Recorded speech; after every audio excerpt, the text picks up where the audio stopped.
Olá, boa tarde. Hoje é quinta-feira, 22 de fevereiro e o Política em Debate hoje tem um programa para lá de especial com a presença de dois jovens aí que estão fazendo estragos na cena política brasileira e o importante é isso, que um assunto até pouco tempo atrás de pouco interesse para os jovens acabou se tornando um recordista aí de audiência nas redes sociais. Eu estou falando do Kim Kataguiri e do Arthur Duval, do canal Mamãe Falei, ambos do movimento Brasil Livre. Boa tarde, muito obrigado pela presença de vocês. Boa tarde, a gente agradece. O que vocês estão fazendo por aqui, Kim? A gente veio dar umas palestras aqui em Rio Preto, a gente deu uma ontem na Uniesp. Hoje a gente vai palestrar em Votuporanga, amanhã a gente volta a palestrar em Rio Preto. Ontem foi para universitários, estudantes de Direito, amanhã vai ser para estudantes do ensino médio e hoje em Votuporanga para universitários também. E hoje mais cedo a gente teve um debate também na rádio. Perfeito. Agora à tarde vocês vão na Câmara, e vão receber um projeto que foi aprovado nesta semana, agora depende de sanção do prefeito Edinho Araújo, que institui em Rio Preto o seguro anticorrupção. E segundo o vereador, autor da proposta, Jean Dornelas, ele disse que essa é uma proposta que ele abraçou, mas que não é dele, é do MBL. Explica pra gente um pouquinho desse projeto. Perfeito. Bom, na verdade,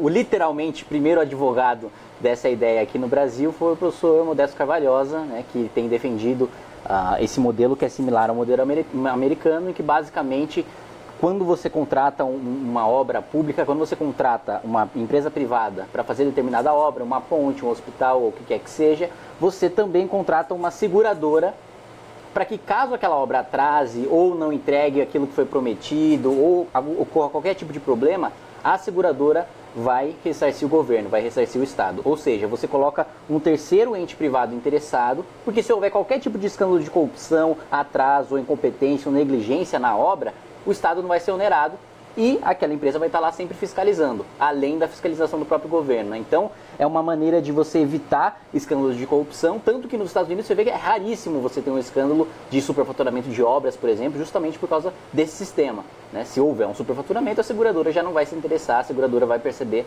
na hora, né? Os escândalos lá se dão muito mais por meio do mercado financeiro, por exemplo. Já aqui a gente vê desvios bilionários.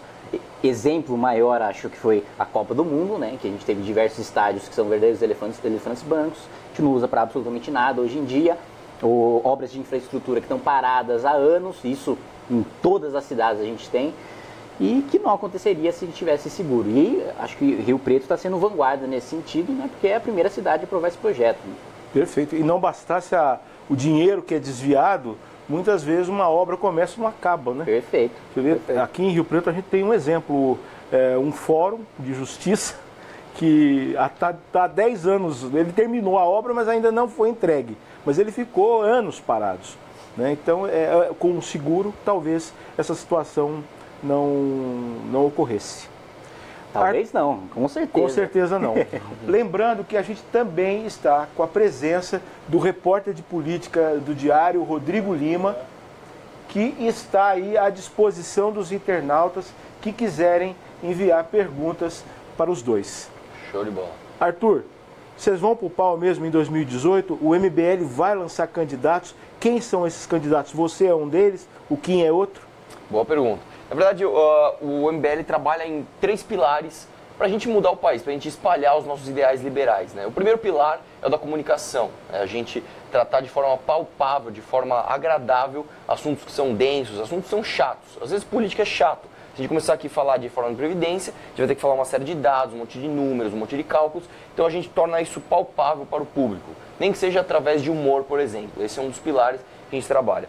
O segundo é o trabalho de militância mesmo. Então, por exemplo, com o MBL aqui de São José do Rio Preto, com o Arlen, parabéns pelo trabalho dele, inclusive. Vocês estão sendo pioneiros na aprovação desse tipo de lei, do projeto que a gente vai na sessão solene hoje, justamente para mostrar um progresso. É justamente essa parte militante de, por exemplo, vai ter sessão para proibir o Uber, e a população é a favor do Uber. Então você vai lá, milita, leva pessoas para filmar a cara dos vereadores que vão votar contra a população, etc. e tal.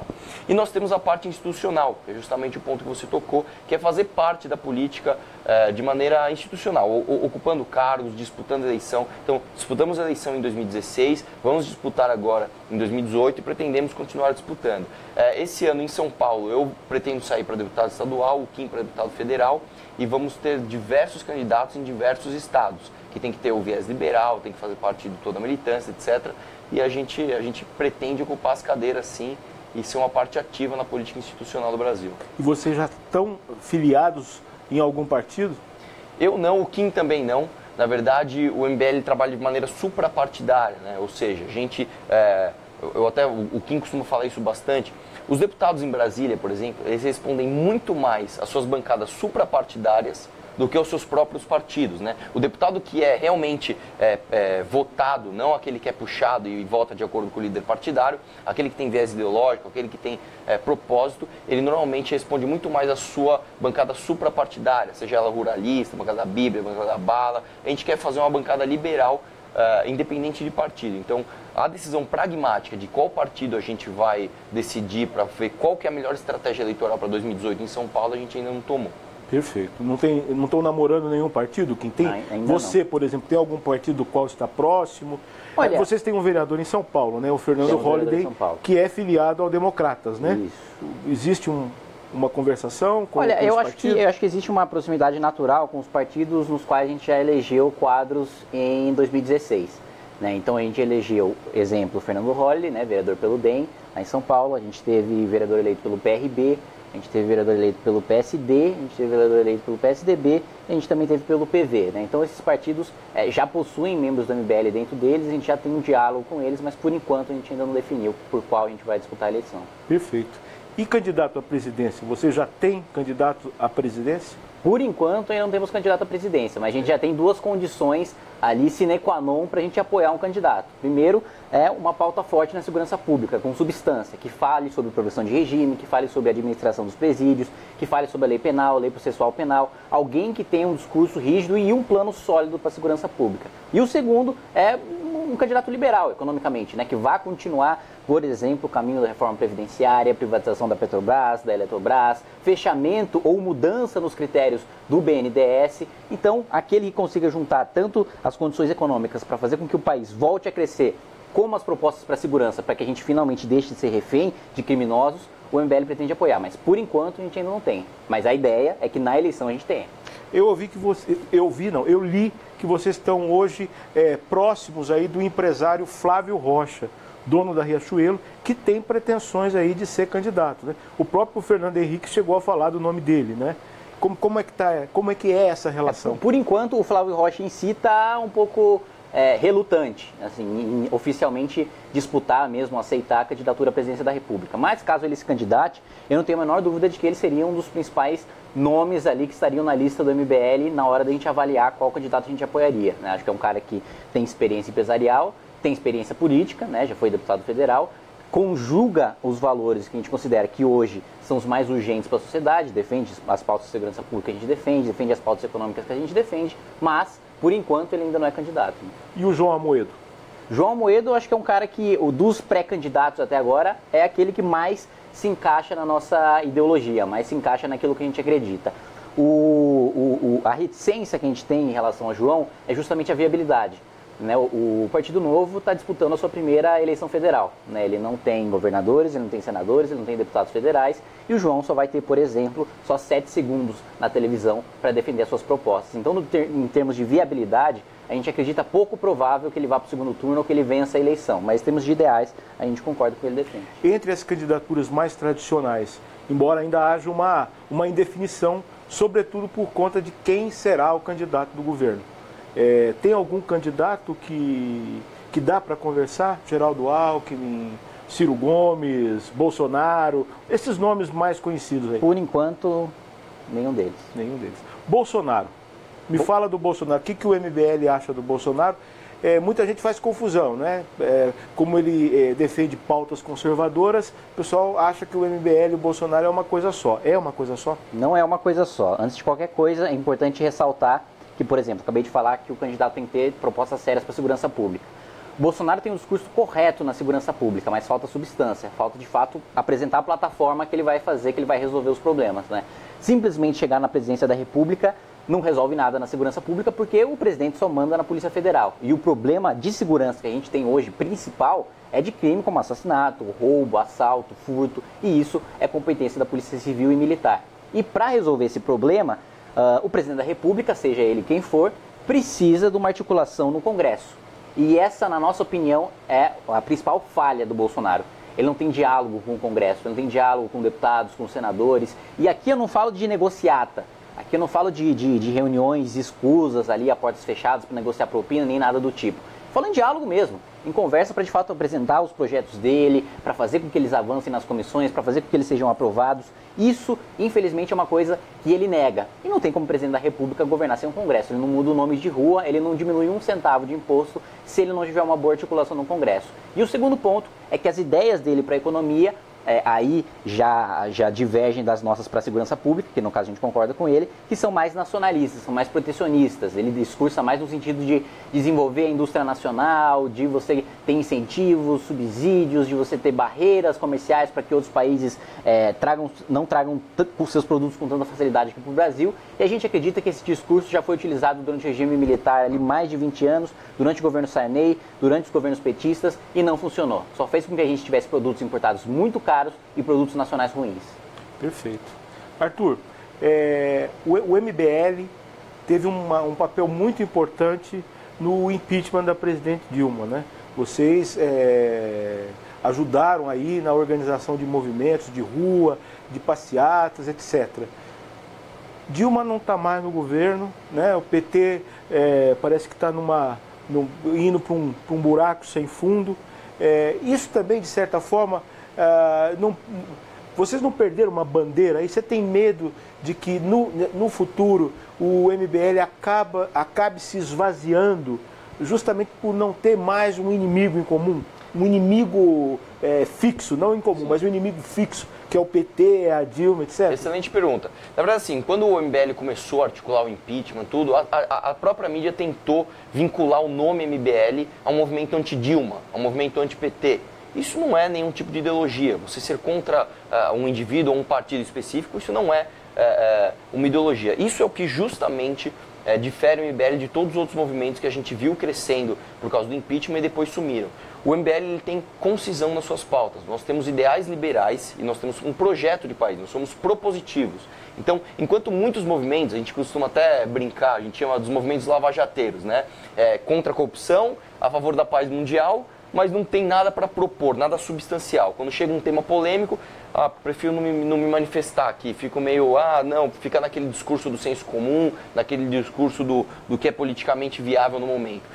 Nós temos pauta, nós temos ali nós botamos a cara a tapa para assuntos que às vezes parecem um pouco impopulares, como por exemplo a reforma da Previdência. No começo de 2017, nós já não tínhamos mais Dilma no poder, o PT, até discordo nesse ponto, eu acredito que o PT ainda vai apresentar um crescimento em 2018, a gente pode entrar nessa pauta depois, mas a gente já começou a defender uma reforma da Previdência liberal proposta pela FIP.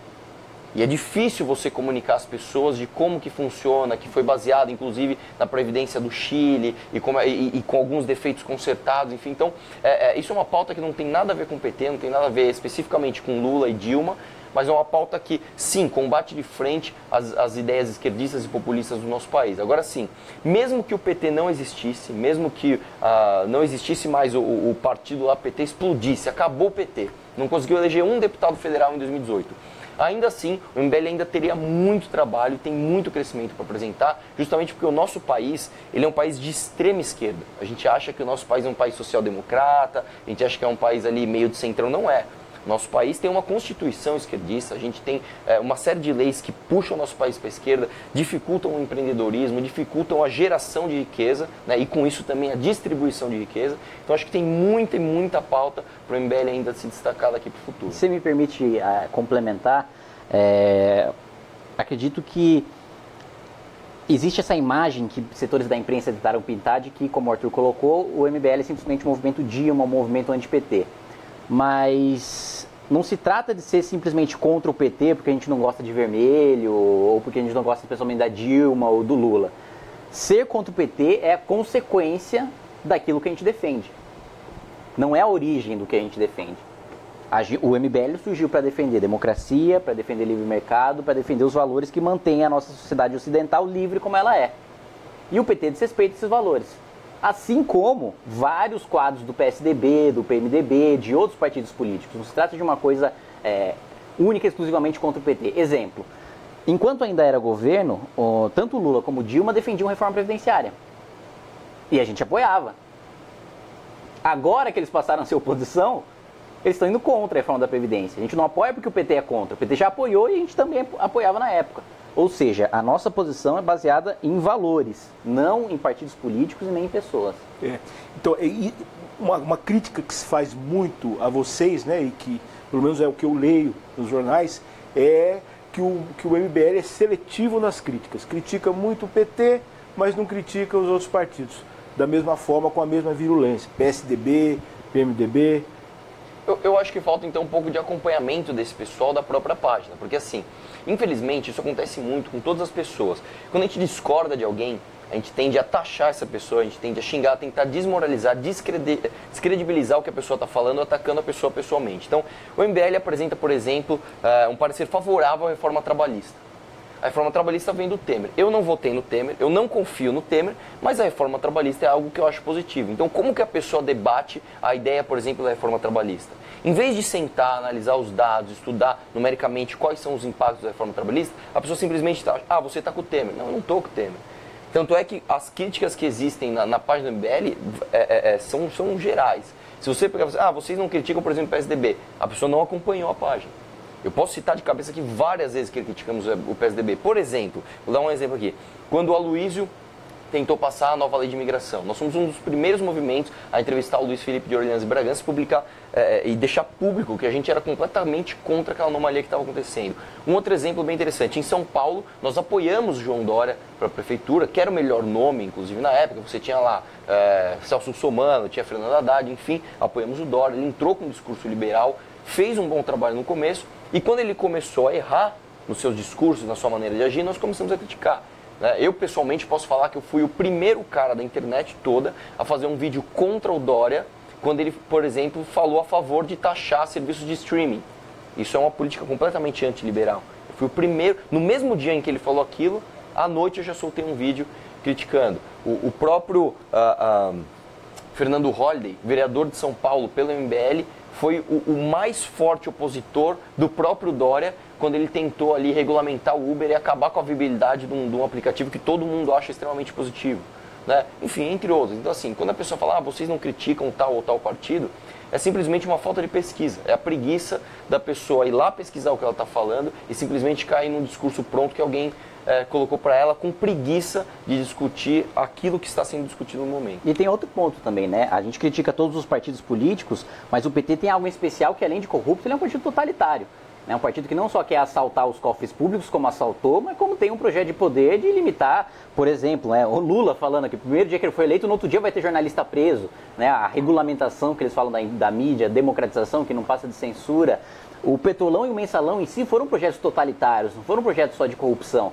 Foi um governo, o executivo, submetendo o legislativo na base da propina a todos os seus mandos. O legislativo é o poder mais representativo da República. Todo mundo está representado lá no legislativo. Na presidência da República você pode até ter votado no candidato derrotado. Agora, no legislativo, você votou num cara e o seu voto, se não elegeu aquele cara, elegeu alguém que está lá no parlamento. Então, o que o PT fez foi acabar com a tripartição do poder, e quando você acaba com a tripartição do poder, você acaba com a democracia. Então, mais do que roubar o nosso dinheiro, rouba a nossa liberdade. Por isso que a gente é tão ferrenho em relação a PT, a PCdoB, a PSOL, que se trata mais do que corrupção, mais do que mau-caratismo. É uma tentativa deliberada de tolher nossas liberdades. Falando em liberdade, essa crítica que você faz, ela também, de certa maneira, não serve para o MBL, por exemplo, o projeto Escola Sem Partido, essa movimentação que vocês fizeram contra a exposição Quer Museu. Isso também não é uma forma de censura? Não, de maneira nenhuma. Primeiro, Escola Sem Partido não impõe nenhum tipo de sanção. Né? Primeiro, acho que é bom a gente esclarecer, né, o que é... Mas intimida, né, o professor, né? Não intimida o professor, não. O professor honesto, o professor que está lá para fazer o correto, não intimida. Do mesma maneira que o tipo penal que prevê o homicídio não me intimida, porque eu não mato ninguém, o Escola Sem Partido também não intimida o professor que age correto, que age de acordo com a lei. Porque ele não cria nenhum tipo de sanção, ele não cria nenhum tipo de punição, ele não proíbe que o professor fale nada. O que o Escola Sem Partido faz é meramente colocar um cartaz para reproduzir o que já está previsto na Constituição Federal, na legislação infraconstitucional, no Pacto de São José da Costa Rica, que são os direitos dos alunos e os direitos dos próprios professores, para que os alunos saibam, porque os professores já sabem, eles recebem a partir do momento que eles passam no concurso. Os alunos não sabem. Hoje, sem Escola Sem Partido, um aluno que é perseguido ideologicamente, moralmente ou religiosamente, já pode entrar com uma ação de danos morais em cima do professor. Já pode entrar com processo administrativo para que ele seja demitido. O Escola Sem Partido só deixa claro que ele tem esse direito. E, na minha opinião, não existe nada mais democrático e justamente anti-censura do que você saber os seus direitos. Queer Museu, outro exemplo de liberalismo e de democracia. O que a gente fez não foi pedir que o governo proibisse aquilo, que tivesse um comitê de censura para falar isso pode, isso não pode. O que a gente defendeu foi um boicote, que é as pessoas demonstrando a sua liberdade, abrindo mão de um produto ou de um serviço, porque discordam de determinada conduta.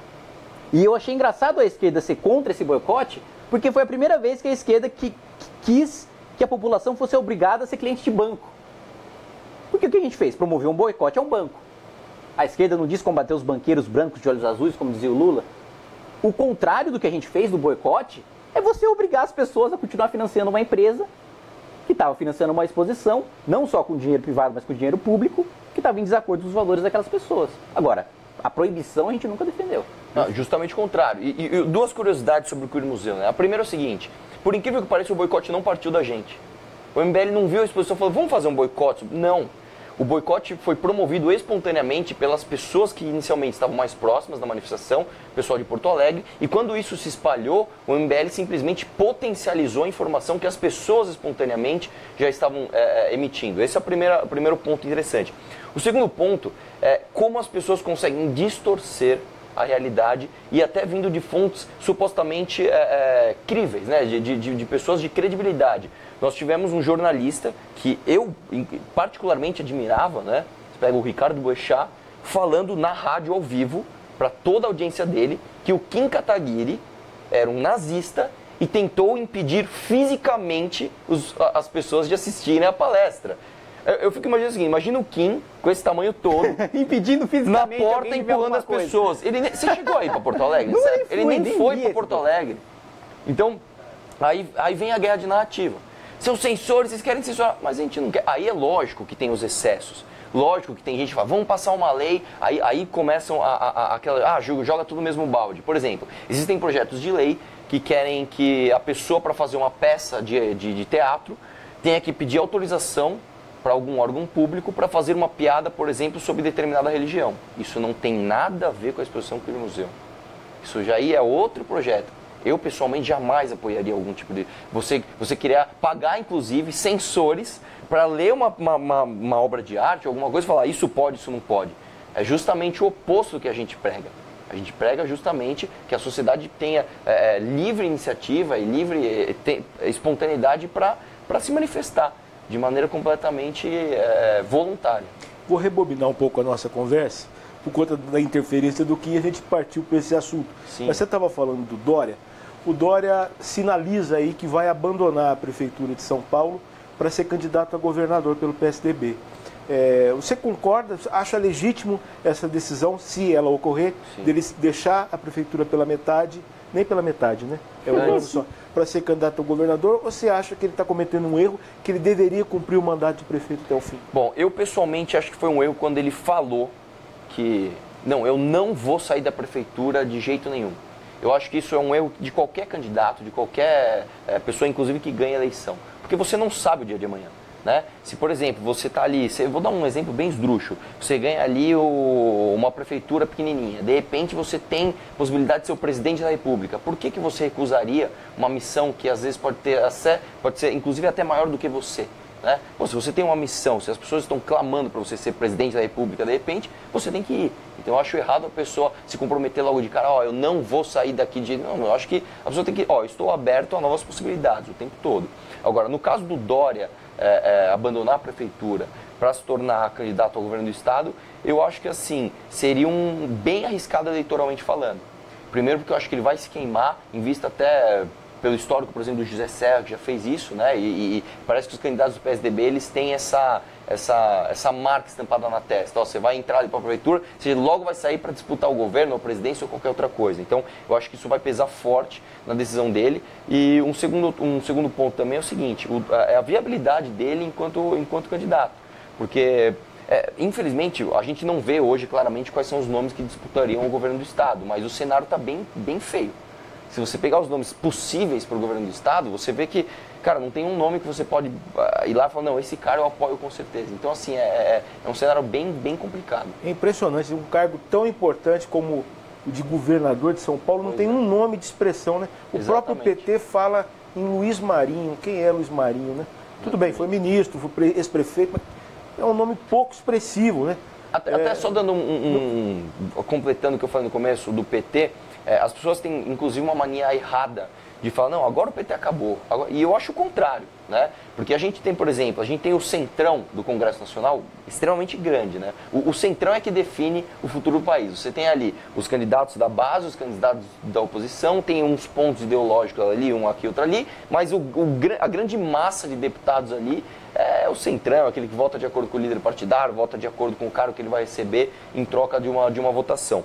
Eu acredito que isso tende a diminuir em 2018, né? Por causa da polarização, as pessoas vão votar naquele candidato de opinião, aquele candidato que se posicionou, e eu acredito que o PT vai crescer, inclusive. Porque, por exemplo, se você pegar vários nomes do PT que não conseguiram ganhar eleições majoritárias, a própria Dilma, por exemplo, né? Ela pode voltar com uma candidata a deputado e ela vai vir forte. Estou dando um exemplo, você pode falar com outros, Fernando Haddad, enfim, uma série de outros nomes, não só do PT, mas da esquerda no geral, que às vezes, por exemplo, vou dar um outro exemplo, você pega o Lindbergh Faria, muito dificilmente ele ganhou uma eleição ao Senado, né? Mas, por exemplo, se ele for para deputado, ele com certeza tem muitos votos e acaba puxando um monte de outras pessoas da sua coligação. Então, assim, eu acredito que a gente vai ter um centrão um pouquinho menor em 2019 e a polarização um pouco maior. Perfeito. Rodrigo Lima. Rogério, aqui até pegando carona na questão do Escola Sem Partido, em Rio Preto tivemos a votação, mas o prefeito Edian Araújo vetou a proposta sob o argumento de que a censura seria uma censura aos professores, né? Que tipo de trabalho que o MBL faz para reverter esse tipo de votação, já que a maioria dos vereadores deve acatar o veto? Olha, eu acho que antes de tudo a gente esclarece, né, a população de que, primeiro, o que significa censura? A definição de censura é, você quer fazer alguma obra de arte, você quer dar alguma aula, você quer fazer alguma coisa, quer expor alguma coisa, você tem de passar antes por um grupo, né, de chamados censores do governo, que vão permitir ou não que aquilo vá à sala de aula, ou vá ao teatro, ou vá à praça pública. Isso não está previsto no projeto do Escola Sem Partido, não poderia estar, porque seria inconstitucional, né, proíbe, o artigo 5º proíbe ali expressamente qualquer tipo de proibição à liberdade de expressão. Então o que o projeto faz é expor os direitos do aluno, os deveres do professor e deixar bastante claro que ninguém pode ser perseguido pela sua convicção religiosa ou falta de convicção religiosa ou a sua ideologia, seja de esquerda, seja de direita. Nenhum professor de nenhuma religião, de nenhuma ideologia pode perseguir o aluno só porque o aluno discorda dele. Esse é o ponto central. Quem não entende isso, ou não leu o projeto, ou leu e está mal intencionado. Porque o projeto ele tem 2 páginas. E isso fica muito claro. E mais, ainda que certo tipo de, por exemplo, a gente não poderia prever censura, mas a gente poderia prever uma sanção penal. Né? Professor que persegue aluno, pena, 2 a 4 anos de reclusão. Isso seria impossível no município, porque o município não legisla sobre matéria penal. Isso é competência da União, né, dos deputados federais e dos senadores. Ou seja, é impossível que o projeto seja sob censura. O projeto simplesmente coloca um cartaz em sala de aula que esclarece uma lei que já existe. E é esse trabalho que a gente faz. Espalha para a população e pressiona os vereadores, porque os vereadores sabem, eles leram o projeto. E quem está se opondo, se opõe, e o prefeito também sabe. Né? O prefeito não veta um negócio sem ler. Ele não acorda de mau humor, puta, vou vetar essa lei aqui que veio da Câmara. Não. Ele leu, ele sabe do que se trata, sabe que não é censura. Se afirma isso, afirma para espalhar desinformação. Arthur, há pouco você deu uma declaração dizendo que a sociedade, a esquerda, o pensamento de esquerda está profundamente enraizado na sociedade brasileira. Mas os políticos que são eleitos, na maioria, não têm essa ideologia. Eu queria que você explicasse melhor se a sociedade ela está tão contaminada pelos valores de esquerda, por que ela elege políticos que não são de esquerda? Boa. E o Preto, inclusive, nos últimos anos, o PT sempre perdeu eleição aqui. O deputado João Paulo Rillo tenta chegar à prefeitura, pelo menos nas 3 últimas eleições, e nunca conseguiu. Aliás, o estado de São Paulo é profundamente conservador nesse sentido. Exatamente. Né? Na verdade é o seguinte, em primeiro lugar, a sociedade brasileira é conservadora. Tá? Já existem pesquisas que dizem que a nossa sociedade brasileira tem um viés mais conservador. Por que eu falo que o nosso país é um país de esquerda? Porque nós temos leis de esquerda. A nossa própria Constituição, se você lê a nossa chamada Constituição Cidadã, ela tem uma série de anomalias de esquerda, uma série de direitos garantidos. Ela se infiltra ali nos meandros do dia a dia das pessoas, né? E é por isso que eu acho que ela tem uma Constituição tão instável, né? Porque, historicamente, as constituições mais interventoras são as que duram menos, não só no Brasil, mas em todo o resto do mundo. Então, nós temos, a partir da nossa Constituição de esquerda, diversas outras leis que são de esquerda. E isso faz, a partir de uma narrativa toda construída, né, as pessoas até terem um vício no Estado.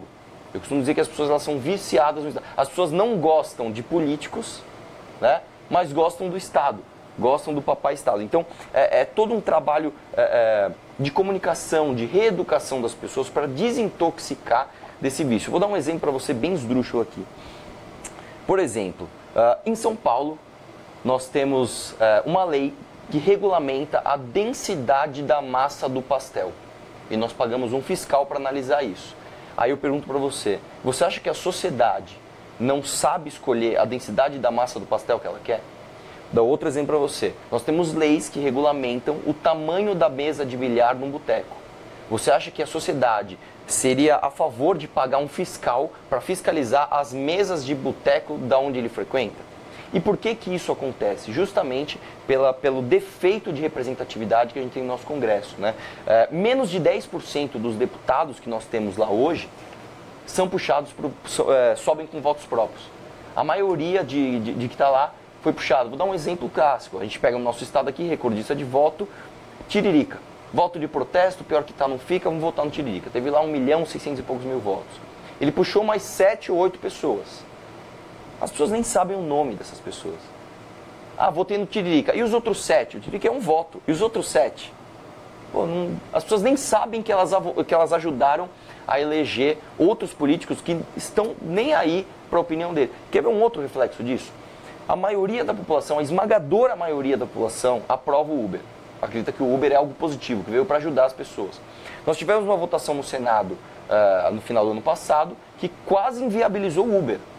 Por quê? Porque os senadores estavam muito mais suscetíveis a responder grupos de pressão organizados, como por exemplo o sindicato de taxista, do que efetivamente das pessoas comuns, que não tinham voz, que não tinham como se manifestar. E é por isso que eu acho que a internet trouxe essa ferramenta maravilhosa, uma ferramenta poderosa de criação de movimentos que dão voz ao seu João e à Dona Maria. Então o cara fala, eu não sou de nenhum sindicato, mas eu sou a favor do Uber, eu quero que o senador que eu votei vote a favor do Uber, eu quero que o deputado que eu votei vote a favor do Uber. Né? Quando eu votar num deputado, eu não quero que ele puxe outra pessoa, estou votando nele, não estou votando em outro. Então assim, nós apoiamos inclusive a mudança do nosso sistema eleitoral justamente para consertar esse tipo de anomalia, mas essa é uma das razões que a gente tem um país tão pouco representativo da sua classe política em relação à população no geral. Quando você fala em mudança eleitoral, que mudança assim, substancial vocês propõem? Nós propomos hoje nós temos um sistema eleitoral de lista aberta, né? Como é que funciona? Você vota em um e ele puxa ali proporcionalmente aos deputados da sua coligação. Nós vimos como uma aberração quando tentaram promover ali o sistema de lista fechada, né? Onde você votaria na legenda e o próprio partido definiria ali a sua lista de maneira fechada, isso seria uma aberração. Também não somos a favor do distritão, que seria transformar o estado de São Paulo inteiro num distrito, entrariam só os mais votados. Não, nós somos a favor do distrital pleno ou do distrital misto, onde você divide o estado de São Paulo em distritos e para cada deputado você vai ter uma eleição majoritária. Isso necessariamente vai aumentar a qualidade dos políticos, porque vai ter debate. Vamos supor que eu sou aqui de Ribeirão Preto, você também é. Eu tenho uma ideia, você tem outra. De São José Rio Preto. Rio Preto. Eu sou, o que eu falei? Ribeirão Preto. De Rio Preto, São José do Rio Preto, desculpa. Eu tenho uma ideia, você tem outra. Só vai entrar um de nós dois. Então nós vamos ter que debater. Nós vamos ter que mostrar para as pessoas aquilo que a gente está falando. Esse sistema, como que prevê a situação daquele nome, que ele não é um político importante, que tem ideias importantes, mas ele é um político estadual ou nacional. Ele não tem voto no distrito o suficiente para se eleger, mas se nomes midiáticos, principalmente como vocês, têm mais facilidade em ter uma votação espalhada do que concentrada. Exatamente. E esse candidato acaba sendo prejudicado nesse sistema, não? Na verdade é o seguinte, no distrital misto. Você tem os dois tipos, mas no distrital pleno você também tem uma defesa desse candidato, uma vez que ele pode fazer uma pesquisa e ver no distrito onde ele está, qual a probabilidade do distrito que ele vai melhor posicionado. E digo mais ainda, qual que é o grande desafio de um candidato a deputado dentro de um estado? Você tem que concorrer o estado inteiro espalhando as suas ideias. Então, por exemplo, a campanha. Exatamente. Então, por exemplo, eu sou de São Paulo. Eu vim pra cá, eu tive que pagar gasolina, pedágio, uma curiosidade, meu pneu estourou, então ainda vou ter que trocar um pneu para vir viajar 600 quilômetros para dar uma palestra aqui. Quando uma pessoa tem uma ideia, ela fala assim, eu vou focar no meu distrito, eu vou espalhar essa ideia para todo o meu distrito. Ele vai em escola, vai à universidade, faz palestra em praça, faz um esforço, com menos dinheiro, com menos tempo, ele consegue um espalhamento das suas ideias de maneira muito mais eficiente do que se ele tivesse que espalhar tudo isso pelo estado inteiro. Então a gente acredita que tanto o distrital misto quanto o distrital pleno seriam sistemas muito melhores de representatividade muito mais eficiente do que o distritão ou o sistema eleitoral, sistema de lista aberta ou fechada. Perfeito. Na sua resposta acabou surgindo uma outra pergunta que tem e não tem a ver com isso que você disse, né? Uma pergunta que todo mundo se faz, né? Embora vocês até tenham respondido, mas vou perguntar de novo. Como vocês se mantêm? Vocês trabalham, vocês estudam, e como o movimento se sustenta, quem financia? Já ouviu dizer que tem até uma fundação americana, o que vocês já rebateram. Como que o MBL se mantém? E o MBL tem alguma forma de quem acompanha o movimento saber como que é as contas de vocês, acompanhar? Eu vou falar de mim, depois o Kim pode falar mais do MBL. Eu acredito, em primeiro lugar, essa pergunta é muito importante, tá? Tem gente que vê essa pergunta como, não, de jeito nenhum, você tem que saber de onde vem aquele cara. Eu, pessoalmente, tive contato com o MBL só em abril de 2016. Eu costumo falar que eu cheguei e sentei na janela, né? Eu peguei tudo pronto, o MBL já era gigante, já eram conhecidos, eu sou um privilegiado dentro do MBL, vamos dizer assim. A minha história é de um cara que estudou, eu fiz faculdade, fiz engenharia química, que não tem nada a ver com o que eu faço hoje, e comecei a trabalhar com meu pai numa microempresa de sucata de aço. Quando eu falo que eu sou sucateiro nos meus vídeos, eu sou sucateiro de verdade. Eu compro sucata de aço e vendo até hoje. O meu sustento vem da minha empresa de sucata. Então, eu trabalho com isso, me viro aqui para fazer as coisas que eu preciso fazer. Então, por exemplo, antes de entrar aqui, estou no celular conversando com meu irmão, que está me ajudando aí, faz isso, faz aquilo, não sei o que lá. O meu sustento vem 100% da minha empresa. Então, o meu sustento não tem nada a ver com você não é financiado por ninguém te ajuda? Ninguém. No máximo pela minha família, vamos dizer assim, que me ajudou para eu chegar onde eu consegui chegar e ter uma condição financeira que me propiciasse fazer esse tipo de coisa. Mas o meu financiamento vem 100% do meu trabalho. O Arthur ele é um empresário rico, já não é a minha situação, né? Eu bato cartão, né? Trabalhei durante 2 anos em rádio, né? Rádio ABC. Tanto coincidência, 2 rádios ABCs que têm o mesmo nome, tanto a Rádio ABC lá em São Paulo, da ABC Paulista, como a ABC do Rio Grande do Sul, do Grupo Sinos, comentando política todas as manhãs, ali durante 2 anos trabalhei e me demiti no final do ano passado para esse ano focar na campanha. De 2016 a 2017 também escrevi para a Folha de São Paulo, lancei um livro, né, que felizmente está ajudando ali a pagar as contas, sempre tem os royalties ali, e hoje eu escrevo, além disso, palestro também, quando a palestra é para a universidade, etc., a gente não cobra nada, é o nosso trabalho de militância política. Agora, quando é para empresa, quando é para o mercado financeiro, principalmente para responder perguntas como, qual que é a probabilidade da reforma da Previdência passar, como é que está o clima em Brasília, esse tipo de coisa, aí a gente cobra.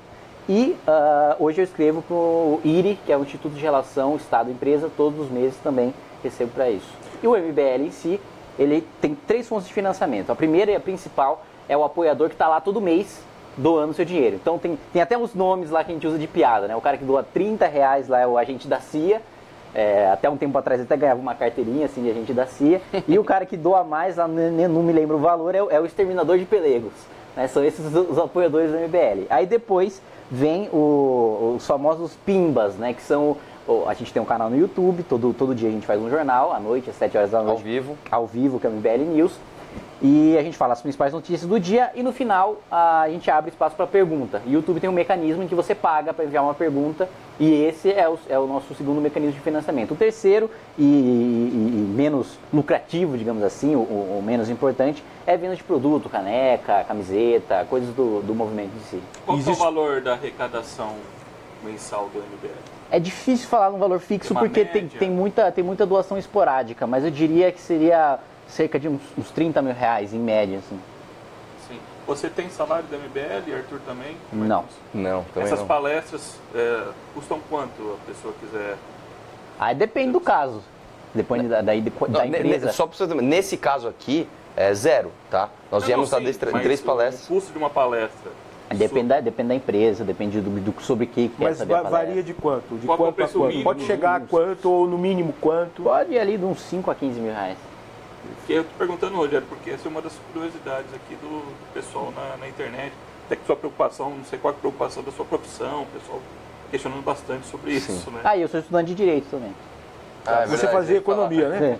Fiz um ano de economia e agora você estuda Direito onde? No Instituto de Direito Público. Estou no 3º ano. Perfeito. Rogério, um dos questionamentos aqui é do Lucas Ribeiro.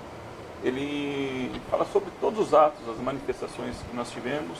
Por que o MBL, por exemplo, não se engajou na questão do preço dos combustíveis? Vamos lá, primeiro ponto. O primeiro ponto, quando se fala de manifestação, eu posso muito falar de preço de combustível, porque eu tenho um posto de gasolina. Eu sou empreendedor do posto de gasolina, meu posto de gasolina está quase quebrando, está praticamente quebrado. Estou vendendo, inclusive. Quem quiser ter um posto de gasolina, achar que a gente está aí ganhando rios e rios de dinheiro, pode ser um posto em São Paulo, e eu te garanto que não tem nada de errado lá. Você pode olhar e vai comprar o meu posto. Vamos lá.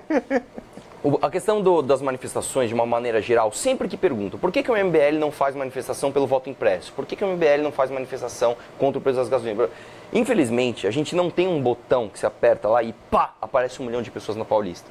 Infelizmente, as pautas para levar pessoas para a rua, parar de trabalhar, para abrir mão do seu lazer, ir lá sob sol e chuva, pegar transporte público lotado, pegar trânsito se for de carro, tem que ser uma pauta que engaja demais. Então, quando você tem uma presidente que tem lá recorde tem o escândalo de corrupção recordista da história da humanidade, você tem alta dos juros, queda da bolsa, alta de desemprego, as pessoas se engajam fácil para essas manifestações. Agora, quando você pega uma pauta extremamente específica, que por mais que as pessoas queiram, como por exemplo, o voto impresso, e você faz uma manifestação e as pessoas não se engajam e não vão para a rua, você deu um tiro no pé. Você fez justamente o contrário do objetivo da manifestação. Enquanto o político estava com medo daquele monstro embaixo da cama, que ele não via, ele fala, nossa, tem muita gente contra isso aqui. E vê que as pessoas não saíram de casa fazendo, isso aqui não está com nada. Então, no caso dos preços do combustível, nós fazemos pelo preço do combustível muito mais do que as pessoas imaginam. Uma manifestação não é nada em relação a tudo que a gente defende de abertura de mercado, etc., para que os preços dos combustíveis voltem. Eu vou dar uma coisa para vocês aqui. Por que o preço do combustível é tão caro no Brasil? Tá? Ele é caro em primeiro lugar porque a Petrobras é estatal, então via de regra estatal é ineficiente. E o segundo motivo, que é muito mais importante do que a Petrobras ser estatal, a Petrobras é um monopólio. Então, se você não comprar combustível da Petrobras, e aí eu estou falando todo mundo, seja a distribuidora Shell, seja a distribuidora Ipiranga, seja eu enquanto posto comprar desses caras, se você não comprar da Petrobras, você não compra de mais ninguém. Então eles não têm estímulo nenhum para baixar o teu combustível. Outra questão interessante, a Bolívia, por exemplo. A Bolívia tem o preço da gasolina quase a metade do nosso preço de gasolina aqui.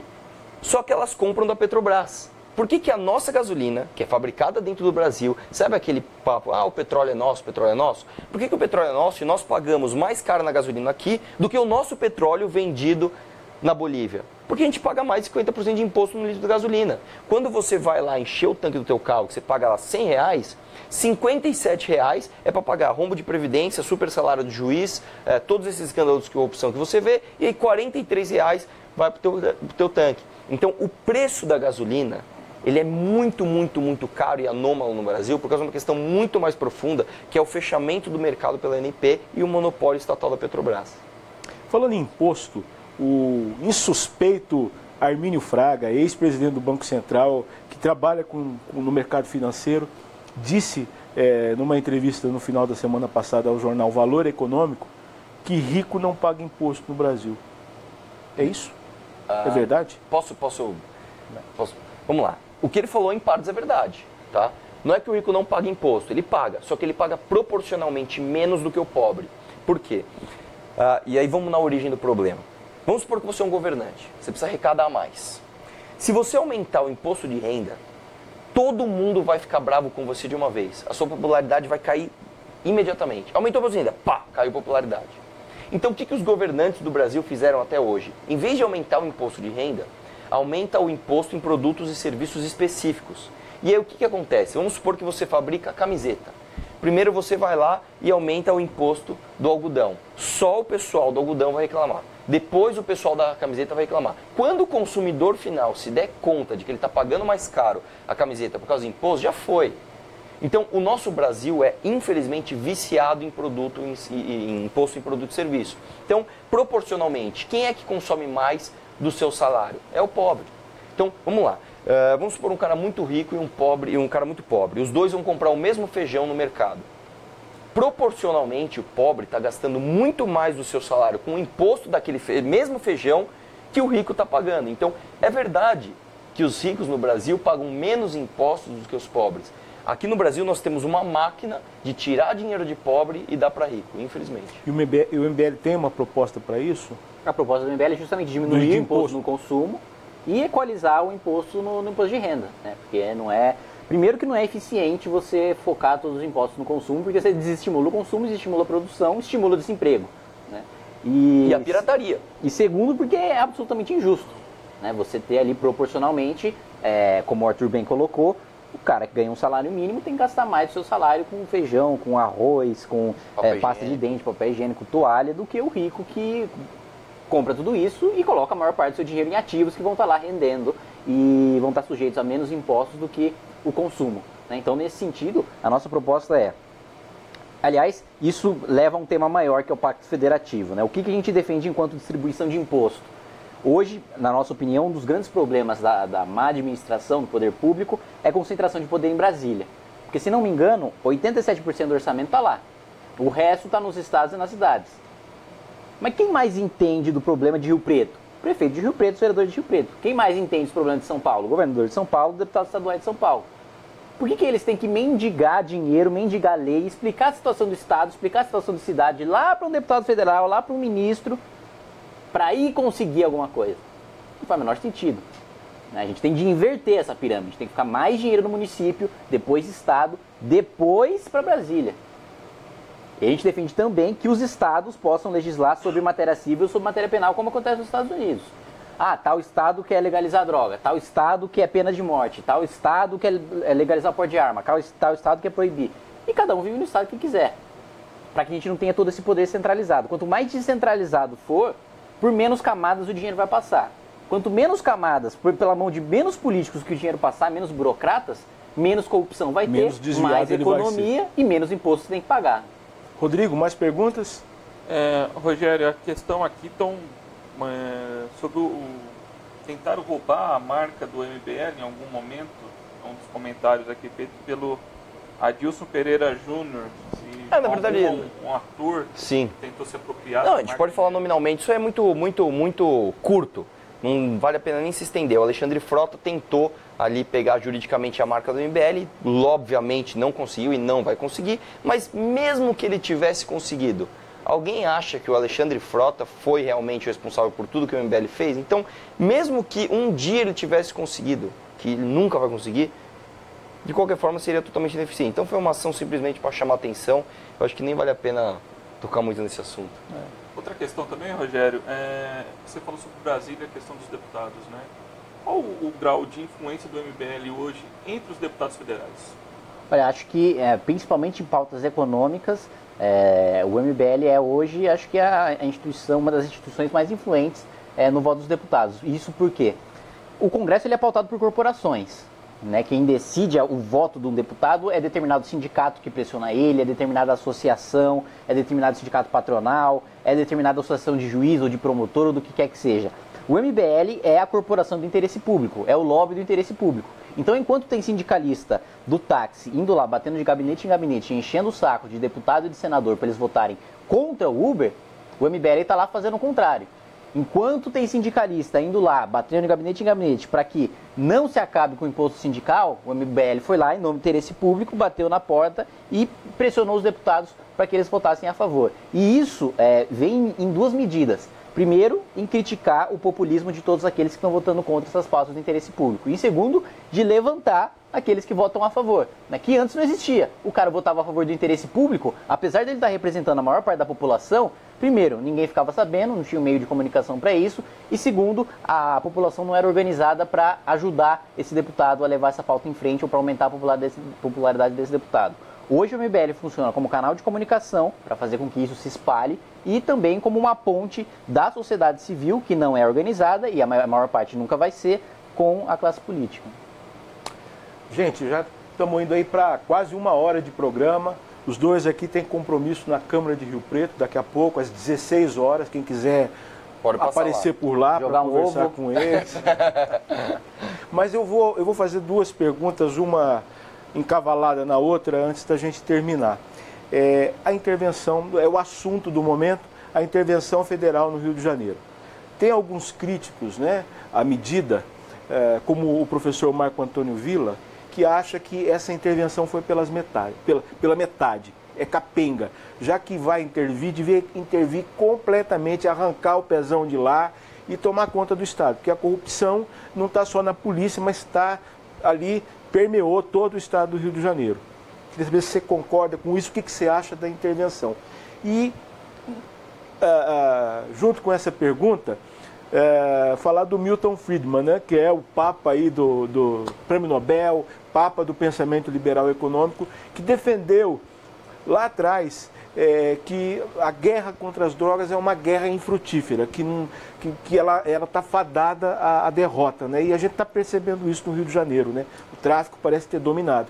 E o remédio que ele propunha para resolver o problema era simplesmente a liberação das drogas todas com uma regulamentação, para ser vendida como um produto, um fármaco, um produto qualquer.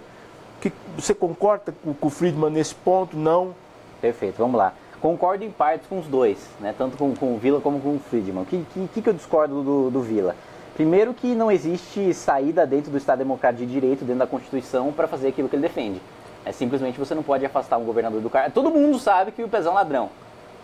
Mas, juridicamente, ele não é ladrão porque ele não foi condenado. Ele não transitou em julgado nenhum tipo de sentença. E na democracia as formas importam, né? Não basta simplesmente você pensar na finalidade e falar, vamos fazer esse processo para condenar. Não. Processo hoje é contra o Pezão, que é um cara culpado. Mas amanhã pode ser contra o cara. Desculpa eu interromper, mas o Villa diz o contrário. Ele diz que ele leu a Constituição e a Constituição prevê a intervenção completa no Estado. O próprio Hélio Gaspari defendeu isso na Folha de São Paulo no domingo também. Existe essa hipótese na Constituição, mas caso o governador tenha sido condenado. Hoje ele não foi condenado. Hoje isso não aconteceu. O que pode se fazer, mas ainda assim eu concordo com o Villa no ponto de que a intervenção foi capenga. Por quê? Exemplo, o decreto que foi aprovado pela Câmara e pelo Senado não prevê que o Exército, que as Forças Armadas tenham poder de polícia, por exemplo. Ou seja, operações de busca e apreensão, por exemplo, que eles estão entrando com mandados coletivos para fazer nas favelas, sempre o Exército vai ter de fazer junto ou com a Polícia Civil ou com a Polícia Militar, porque eles, por si só, não têm poder de polícia, porque o decreto não delegou esse poder a eles. Nesse sentido, acho que faltou sim mais rigidez nesse decreto para que a intervenção federal fosse mais efetiva. Mas o governo e a Câmara já pensam em um novo texto para permitir esse poder de polícia e para permitir maior autonomia para que o interventor federal possa substituir cargos chaves dentro da Polícia Civil e Polícia Militar do Rio de Janeiro, que eles sabem que estão sendo ocupados por gente corrupta que passa informação para chefes de facção.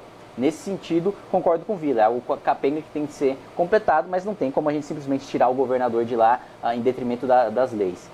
Em relação ao Milton Friedman, eu concordo em partes, mas tem que deixar bastante claro que a posição da MBL é o seguinte: como a MBL possui pessoas que são a favor da legalização das drogas e contra a legalização das drogas, o posicionamento oficial da MBL é a federalização do debate. Como eu disse anteriormente, o que a gente defende é uma revisão do Pacto Federativo para que os estados possam legislar sobre matéria penal. Legalização de drogas é matéria penal. Ou seja, a posição oficial do MBL é que cada estado tome sua decisão, se legaliza ou não legaliza. A minha posição pessoal, e minha principal referência no campo econômico é o Milton Friedman, é de que, dada a experiência que a gente tem, não só os argumentos lógicos do Milton Friedman, mas dada a experiência que a gente tem nos Estados Unidos, prática, né? De quebra dos cartéis mexicanos de drogas, justamente com a liberação, e não a liberação como aconteceu no Uruguai, que mantém o monopólio, só o Estado pode vender. Na verdade, nos Estados Unidos aconteceu justamente o contrário, né? Ela abriu, as né? lojas, o Uruguai criou a maconha brasa. As lojas podem... o Uruguai criou a estatal de maconha, enquanto o Colorado abriu para o mercado, e no Colorado você teve uma experiência positiva. Você não teve um aumento no número do consumo e você quebrou os cartéis e você diminuiu o número de pessoas prejudicadas pela droga, porque a droga é regulamentada, ela não é adulterada. É mais ou menos como acontecia na lei seca nos Estados Unidos, em que você tinha veneno lá no uísque porque era proibido e você não tinha nenhum tipo de fiscalização. Então, minha posição pessoal: acho que sim, a guerra às drogas falhou.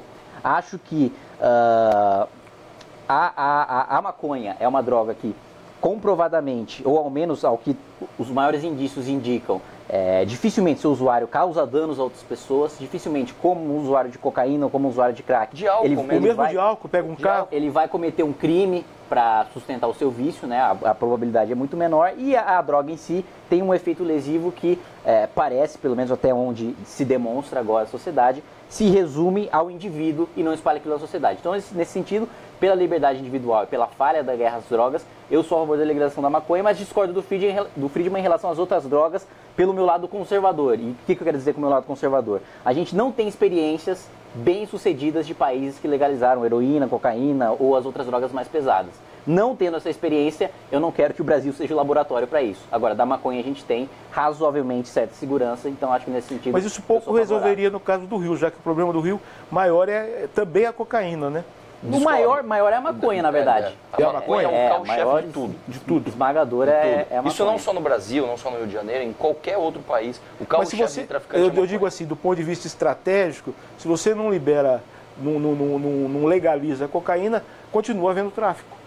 Na verdade é o seguinte... Você acha que só liberando a maconha é um golpe suficiente para dizimar o poder do tráfico? Eu pessoalmente, na verdade eu discordo do Kim das outras drogas. Eu realmente não acho que o Brasil deva ser laboratório, mas o argumento da liberdade, para mim, ele é muito forte, né? Enquanto eu sou a favor, por exemplo, de revogar o Estatuto do Desarmamento, não só por questões práticas e por questões utilitaristas de que ele não funciona, mas também pelo argumento da liberdade, de que se uma pessoa não sabe usar uma ferramenta, você não pode proibir quem sabe.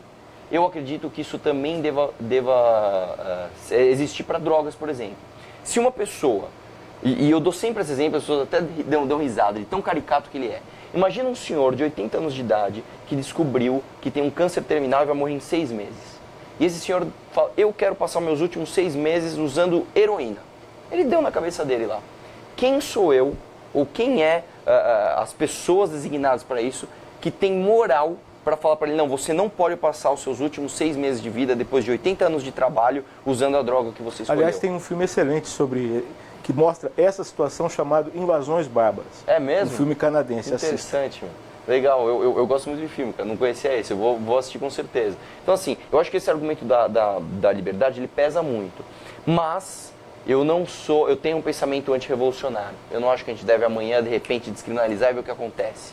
Não, eu acho que seria muito, muito positivo federalizar o debate e fazer pequenas experiências. Vamos primeiro com a maconha, vamos ver o que acontece. Vamos dar o outro papo. O Rio de Janeiro seria um ótimo laboratório, né? Eu acho que não, porque ali já é um caso extremado.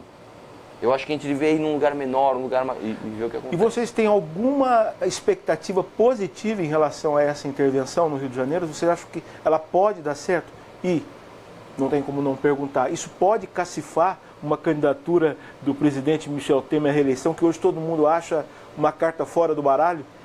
Olha, vamos lá. Pessoalmente, eu acho que a intervenção, assim quando as Forças Armadas foram chamadas para apaziguar a Rocinha, elas são é uma aspirina que você toma. Ela não é a causa da tua dor de cabeça, né?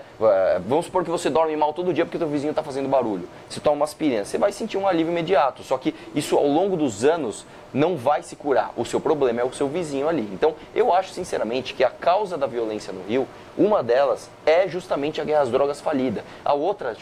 com certeza é o desmando com os gastos públicos. Você tem o Estado inteiro falido. O Estado é bandido, né? O Estado é bandido. Um terceiro pilar, você tem leis que favorecem bandidos. Então, essa é a causa da sua dor de cabeça. A intervenção militar ali é só uma aspirina. Então, eu acho que lógico. Eu sou a favor, o Estado do Rio de Janeiro passa por um caos, então você tem que fazer alguma coisa imediatista. Mas eu acredito que ela não é a solução final para todos os problemas. E você, Kim? A questão política do Temer? Só antes da questão política, eu tenho uma visão semelhante à do Arthur, porque um dos principais problemas imediatos que se tem é, como eu coloquei, chefes de polícia, membros da Polícia Militar e da Polícia Civil, que antecipam informações para membros de facções criminosas. E a intervenção federal tem como principal objetivo justamente isso, trocar esses lugares chaves para fazer com que os policiais honestos ocupem esses cargos e impedir que as facções tenham informações, principalmente as operações que vão ser levadas em frente agora pelo Exército. Acho que essa intervenção tende a dar certo, e segundo, tende a aumentar a popularidade do presidente Michel Temer. Mas, terceiro, não a ponto de cacifar ele para uma reeleição, não a ponto de cacifar ele à presidência da República. Mesmo porque, primeiro, você já tem uma impopularidade muito grande, uma rejeição muito grande, que não vai mudar, independentemente do que ele faça. Né? Ele pode, sei lá, perder um braço para salvar uma criança inocente. Tem um ponto de popularidade dele que passa de 60%, que não vai recuar, que já é algo que já está na pecha dele de governo PMDBista, de governo que foi sócio do PT, de governo corrupto, e que, ao mesmo tempo, é muito difícil, é relativamente fácil você viabilizar o PMDB para lançá-lo à presidência da República. Agora, é muito difícil você mobilizar o entorno do PMDB, que detém 40% do tempo de televisão, o bloco do governo, que é o maior bloco, para apoiar essa candidatura. Mas pode cacifar algum outro nome do governo, por exemplo, o ministro Henrique Meirelles? Acho que sim. Acho possível. Aí, com possibilidades de ser uma candidatura competitiva. Sim. Acho que o bloco do governo tem condições sim, de lançar uma candidatura competitiva, desde que não seja o presidente Michel Temer. E para terminar, uma preocupação que está na cabeça de muita gente, principalmente dos esquerdistas. Essa intervenção não pode criar aí uma expectativa para alguns ruim de repente, uma intervenção militar geral no país? Não, besteira. Primeiro porque é uma intervenção de natureza administrativa. Né? Antes de qualquer coisa, e a gente estava conversando sobre a posição do Vila, o governador continua lá. Segundo ponto, o general ele é submetido ao chefe das Forças Armadas, que é o presidente da República. E em terceiro lugar, é uma medida administrativa. Você acha que não representa nenhum perigo à democracia? Não representa nenhum perigo à democracia, mesmo porque está previsto na Constituição. E a Constituição não iria prever a destruição de si mesma. Rodrigo, mais alguma pergunta? Rogério, só o Carlos Alberto Pimentel aqui está dizendo que enfrentamos aí uma verdadeira onda de fake news e ele fala que o MBL poderia ser um dos responsáveis por essa onda. Como é que vocês recebem esse tipo de... Eu discordo plenamente. Eu acho, inclusive, que o MBL surgiu combatendo a imprensa oficial que faz fake news, assim, diretamente e com selo de imprensa oficial, com o selo de Globo, com o selo de Folha, com o selo de Estadão, que são instituições que têm credibilidade jornalística, mas que muitas vezes, não por decisão editorial, não por decisão dos seus chefes, mas por decisão da redação, por jornalistas comuns que fazem matérias tendenciosas, acabam espalhando informações falsas. E é justamente isso que o MBL combate. Todo dia na nossa página tem alguma publicação nossa desmentindo alguma notícia da grande imprensa. E isso porque, infelizmente, você tem ideologia contaminando os jornalistas. É óbvio que não dá para falar isso sobre todos, mas boa parte deles, principalmente nos grandes veículos de imprensa, utilizam da sua opinião pessoal, da sua visão de mundo para dizer determinadas coisas. Exemplo, a própria origem do MBL sofreu com uma fake news. A primeira manifestação que a MBL organizou foi dia 1º de novembro de 2014, pela Operação Lava Jato, pela liberdade de imprensa, porque o Grupo Abril tinha sido vandalizado, porque a Veja soltou a delação do Youssef. Cerca de 5 mil pessoas compareceram nessa manifestação. No outro dia, a capa da Folha de São Paulo foi: cerca de 1.000 pedem intervenção militar. Não tinha nem cerca de 1.000, muito menos pedindo intervenção militar. Na época a gente não pedia nem impeachment, muito menos intervenção militar. Ou seja, infelizmente, sofre-se muito com fake news via imprensa oficial. E eu acho hipócrita por parte da imprensa oficial dizer combater as fake news e querer utilizar seu selo de credibilidade, quando eles, na verdade, antes do surgimento da internet, já espalhavam isso, só que a diferença é que hoje eles podem ser desmascarados. Agora há uma preocupação muito grande com a eleição aí, não é? Da quantidade de notícia falsa, de fake news que deve rolar na internet a partir de agora, né? Vocês pretendem fazer alguma coisa para combater esse tipo de informação que tenta falsear a realidade? Continuar com a nossa atuação de sempre mostrar a verdade, sempre mostrar um contraponto, de sempre mostrar outra opinião para que as pessoas formem seu pensamento. Na questão de combate a fake news, não existe solução mágica. Não adianta a gente pensar que a gente vai colocar o governo de babá e que ele vai filtrar as notícias pra gente, porque isso é censura, isso é totalitário. É a sociedade civil que tem de se formar, que tem de se informar, que tem de buscar diferentes meios de comunicação para saber aquilo que é verdade ou é mentira. A sociedade em si que tem que amadurecer. Não adianta a gente esperar nenhuma lei, que nenhuma lei vai proibir isso, nenhuma lei vai conseguir impedir isso. Perfeito. Gente, vamos chegando ao fim do programa então. Muito obrigado pela audiência, obrigado Rodrigo Lima, obrigado Arthur Duval, obrigado Kim Kataguiri, obrigado Arlen que está aqui no sofá, ele é o representante do MBL aqui em Rio Preto e que trouxe os meninos aqui. E eles vão estar agora às 16 horas na Câmara de Rio Preto e às 19 horas eles vão para Votuporanga fazer uma palestra na Unifev. Muito obrigado, gente. Valeu pela audiência.